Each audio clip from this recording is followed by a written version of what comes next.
আসসালামু আলাইকুম প্রিয় দর্শক, আজকে আপনাদেরকে দেখাবো বিমানগুলো কীভাবে পার্কিং করে রাখা হয় এয়ারপোর্টের ভিতরে, তার কিছু দৃশ্য। তো ভিডিওটি ফুল না টেনে ফুল ভিডিও দেখুন, তাহলে অবশ্যই বুঝতে পারবেন। এটি হচ্ছে আমাদের বিমান বাংলাদেশ এয়ারলাইন্সের 787 মডেলের ড্রিমলাইনের একটি বিমান। সেটি এখন বোর্ডিং ব্রিজে পার্কিং করা আছে।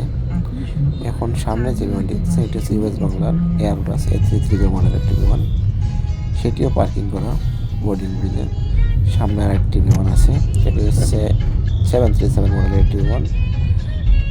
আর সামনে একটি আকর্ষণীয় বিমান আছে, সেটি হচ্ছে সালাম এয়ার, অর্থাৎ সেই বিমানটি আমাদেরকে দেখাবো। তো না টেনে দেখতে থাকুন। সামনে সালাম এয়ার মূলত অ্যাপ্রনের গাড়ির স্পিড আমাদের 10-15 থাকে, 15-20 পার করা যায় না সর্বোচ্চ। তো এই যে দেখুন, একটি সালাম এয়ার, এটি পার্কিং করা এবং বোর্ডিং ব্রিজে লাগা আছে।